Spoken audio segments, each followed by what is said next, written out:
So I was fortunate enough to receive a review key of the newest Rimworld expansion, Odyssey, with a few days of early access so that I could share my first impressions with you, and oh boy, let me tell you, this expansion is something special. With the little bit of time I've had with Odyssey so far, I wanted to share this review with you from my experience, which mainly focused on gameplay revolving around the amazing new grav ship. I must warn you, this does contain spoilers of parts of the Odyssey experience, so if you want to go in completely blind, maybe check this out later after you experience it for yourself. Okay, you've been warned.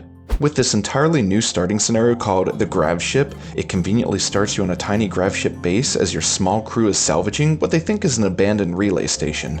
There's tons of steel and a new resource called gravite panels littered about for you to collect. This is great as you can use all these supplies to expand your grav ship base, so get to work quick grabbing what you can.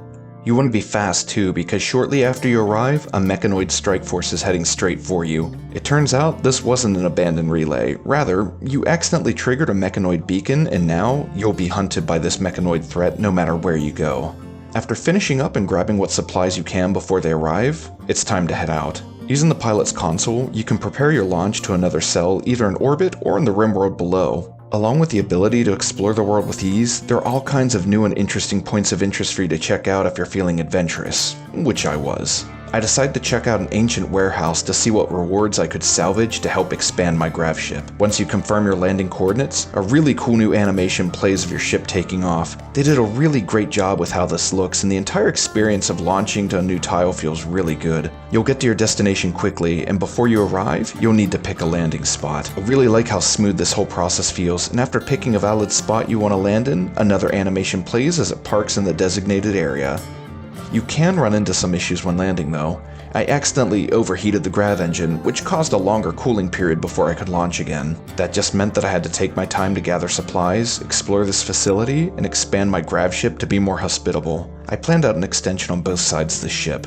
I can't wait to see what kind of creative builds people come up with, but for now, I wanted to keep it simple. My pawns got to work with building out the floor plan, which would take a bit of time to complete.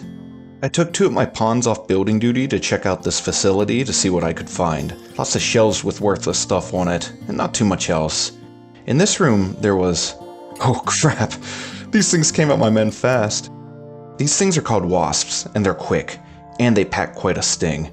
It took longer than I expected to take them out, and my pawns were left standing in a bloody mess after the fighting was over. There was another group of them laying in wait. We'd have to continue exploring again a bit later. My plans were delayed as the men were tending to their wounds. This time, I took all 3 of my pawns to deal with this wasp problem. Having a strong melee fighter definitely helped clear them out. Not a lot of damage was taken this time. Much better. Now we could continue explore... what's that thing? Oh, I see. Pretend you didn't see that. Okay. Let's try that again. So this thing is a hunter drone, and it seems to just fly at its target and blow up doing a lot of damage. Definitely worse than the wasps. Here we go again. Oh, look at that.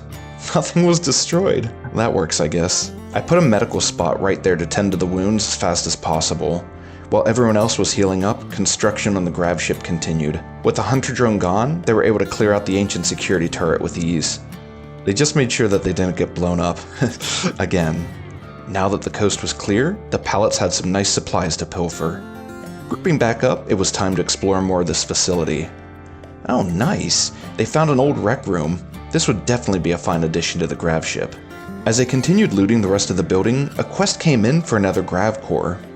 This is what helps with expanding your grav ship and would be essential to acquire as soon as possible. But it was hidden away on a glacier plain, which was further away than I could reach in a single grav ship jump, unfortunately. We'd get there soon enough. The grav ship expansion was coming along nicely as the furniture was being transferred to the rec hall. In only a few days, I was able to make decent progress on the ship while it slowly continued to gain enough energy to make another launch. A transport pod crashed nearby and I decided to help save them in the form of capture. Then involuntary slavery. Ship development continued to progress nicely, and I finally got a notification that the ship was ready for another jump. This meant that it was time to go. 2 more small thrusters were built, and we prepped the group and their 2 slaves. Oh yeah, there's 2 now. We don't talk about that. Anyways, we prepped them for launch and looked where to go next. Now, the grav core was still too far away, so we decided to check out this point of interest, which included a drug stockpile. After confirming the new coordinates, the ship began launching. It looks especially cool taking off as you build it up and expand on it. Now, something incredible I discovered when picking my landing spot is that you can actually rotate your ship for landing, which is just so awesome. It makes landing in new areas even more flexible. It's really cool to see your entire ship landing at a 90-degree orientation, but it still feels very natural to Rimworld. After arriving, due to the landing, the crew had grav nausea, one of potentially many negative outcomes from jumping to a new location. There was the ancient stockpile entrance nearby, which looked heavily guarded with turrets. Where there's heavy security, there's hopefully a large drug-related reward. Even when moving from tile to tile on the map, you aren't safe from raids, like this one here.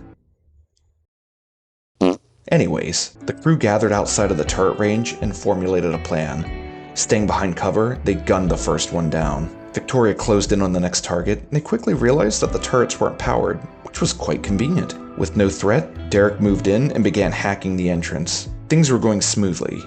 Until they weren't. His hacking was detected and shut down. For 16 hours he was locked out. While waiting, they hunted food, mined steel, and produced more chem fuel for future travels. Derek continued to hack the entrance whenever he wasn't locked out, but it took quite a few attempts until finally, access was granted.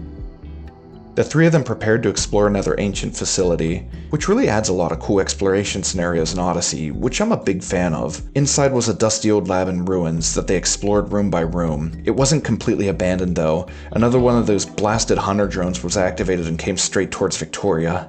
They fell back, and fortunately, because she had a doorway to cross through, the explosion was much more minor than their first experience with one of these things. There are certain blast doors that need to be hacked in order to unlock too. Once hacked, you can continue exploring. I really liked the atmosphere of this place as dull red lights turned on when the group entered rooms. After opening another door, they found the jackpot. This was their main drug storage, and there was plenty left over to loot too. They cleared out the rest of the facility and grabbed all the stockpile as a reward for their efforts. Even if they didn't want to use these, it could sell for a nice profit to help fund their grav ship expansions. Speaking of which, they received another quest for a new grav core. I like how in Odyssey, it drip feeds you new quests with potential grav cores to go after. It opens up options for where you can go to get these coveted cores. Now that the lab was cleared out, it was time to move on. Because they were still too far away from the nearest grav core, we chose a point of interest that had an abandoned city and an ancient uplink beacon on it. The convenience of being able to move your entire base does come with a cost though. You need to be extremely efficient with how you lay out your grav ship in order to house everyone comfortably. It's a minor downside compared to the upsides, but unlocking more space for the grav ship will be super helpful in mid to late game as your list of pawns grow. This abandoned city wasn't very large, but it was super nice to explore. I found 4 batteries for extra storage just like that. There is a functional solar panel nearby too. I was able to extend my conduits to easily use it to fuel my batteries while I spent my time in this area. Something important to note though is that you need to unlock microelectronics research before you can begin researching standard grav tech. You want to make sure you're focusing some pawns on this if expanding your grav ship is a high priority. The ancient relay was nearby as well, so I had Derek hack into it, which revealed the location of a gold ore asteroid. This is just one of many asteroids and other points of interest above the Rimworld that I wasn't even able to explore yet, but it definitely looked interesting. Because the grav core was located in a glacial biome, I needed to make sure that there was enough food and stock for an extended stay. I received a quest to harbor 3 refugees as well. While I'd normally be against having more mouths to feed while prepping a jump into a frozen biome, I had an idea. I accepted the quest, and when they arrived, I used the abandoned city to house more research benches and put them to work on unlocking the research necessary to eventually get standard grav tech. Their stay in this area was long enough that they were finally able to harvest their rice crop. They also received another quest for an additional grav core. This one was closer to where they were previously, and I wanted to check out the glacial area anyways, so the new destination was set and the ship departed again towards their first grav core. Not really sure what to expect when they arrived. Surveying the area, there are these 3 relay stabilizers that would need to be hacked or destroyed to grant access to the mechanoid relay. There were also mechanoids scattered about the area, so we'd have to be careful. The map itself was sort of a canyon, and I thought it was really cool being able to choose where to land your ship to help create strategic advantages with the ship's structure. I chose an area that created a choke point for potential raids, and immediately flew into the area to get to work. This could take a while after all. Some bad luck on arrival though. Upon landing, 2 of the thrusters were damaged and would need repaired before I could take off again. The first order of business? Destroy the mechanoids. They lined up in a defensive position as Derek provoked the machine from afar. The ranged fighters popped off as many shots as they could while it charged at the group. Most bullets whizzed past it, but a few made contact against its metal frame. The melee fighters surrounded it, and they were able to beat it down relatively easily. 5 against 1 certainly didn't hurt their odds. They used the same technique on the next one. It was taken out faster than the first. Victoria's just showing off now when they attacked the final wild mechanoid in the area. Now that the current threat was destroyed, they could continue their operations. The pawns spread out, and those with high enough intelligence worked on shutting down the stabilizers while everyone else maintained the grav ship. It took some time, but they finally hacked them all and the relay was vulnerable. One small problem though. This alerted the mechanoids to retaliate, and very soon they would have some company. A couple drop pods arrived, and fortunately it was only a single Militar and a single Lancer. With the amount of fighters I had, this wouldn't be an issue. They simply swarmed the mechanoids and took them out with ease. Except after the fight was over, they were almost immediately attacked by another threat. Reanimated undead were closing in on their ship. They met them in the open field and clashed against their undead foe. 3 melee fighters in the front took the brunt of the attack while Derek unloaded on them from afar. The undead were quickly dropping, but one ignored the front line and targeted Derek. He fell back while Victoria was able to assist, and they continued to put the undead back into the ground. After another crushing victory, they received a strange signal of a nearby mech hive somewhere in orbit above the Rimworld. If we could upgrade the grav ship enough, we'd be able to go back into orbit, find them, and eventually take care of them once and for all. But for now, they destroyed the relay and were rewarded with gravite panels and the grav core.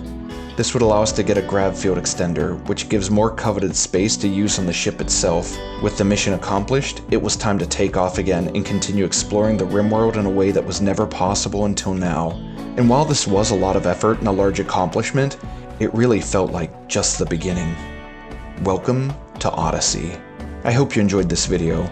Rimworld's newest expansion is probably my favorite so far, and there's so much more than what I was able to cover during my initial time with it. The grav ship is awesome, and I feel like there's a good balance between having to manage space versus the freedom of a completely mobile base. The progression quest for getting grav cores is fun, and exploring all the different kinds of points of interest on the map is something I always wanted more of in Rimworld, and it's exactly what Odyssey delivers. I'll be doing more Odyssey-based stories soon, so be sure to subscribe if you want to see more adventures like this. As always, thanks for watching. And until next time, have a good one.